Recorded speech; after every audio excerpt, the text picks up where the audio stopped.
All right, back to Micron. Joining us now for instant reaction to those results, Needham global semi-analyst Raji Gill. But that stock kind of trending right around the flat line. Raji, after hours, I was looking for the good news here. Maybe I found it. Industry demand growth of around 10% for DRAM, 20% for NAND. That's around where it had been. A lot of people had expected that to come down.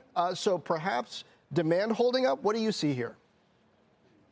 I agree. I think the other thing to note, too, is that investors are expecting, the May quarter to really represent the trough in the earnings. And I think we've seen it. They guided to a negative 21% gross margin. I was at a negative 3% gross margin. I think the street was indicating somewhat of a positive gross margin.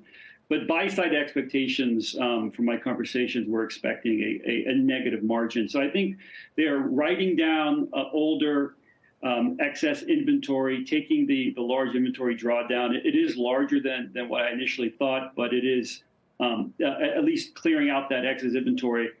And so if we can contemplate a bottom in the May quarter, then we start to go to a recovery and a recovery year in the second half of this year, and then potentially a return to growth in calendar 24 as the end markets start to stabilize. So that's kind of our hope.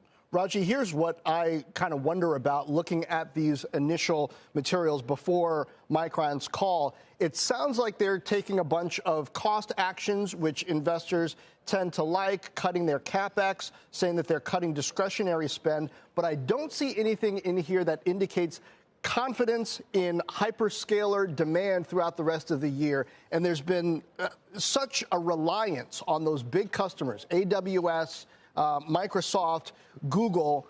Could the commentary on that play a big role in where the stock goes this evening and tomorrow?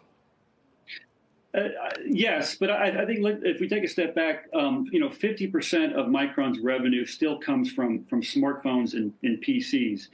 And both of those segments had significant challenges last year, and it's continuing to bleed into this quarter, and we think it's going to bottom in the May quarter. So those two end markets for the past now 18 months have been going through an inventory correction cycle, driven by kind of the post-COVID lockdowns and China demand and kind of the buildup that happened over the last 2 years in PCs and smartphones that all unwinded the last 18 months. And so that really has been the main driver of the weakness. Yes, there is in the hyperscaler data center business, which is about a quarter of their revenue, we are going to be paying close attention to that segment. That segment is kind of bifurcated. I think spending on accelerated computing and AI continues to be quite robust and resilient. We cover NVIDIA and others, and that demand has been strong. On the other hand, demand for enterprise servers and small, medium-sized businesses spending in the cloud has been soft. So I think it'll be a mixed bag on the data center side. Auto, industrial still continue to be quite strong, but this has really been driven by smartphone and PC excess inventory that is hopefully starting to clear out by the May quarter. Okay, busy evening ahead for you with this one. Thanks for setting the table for us ahead of time. Raji, thank you.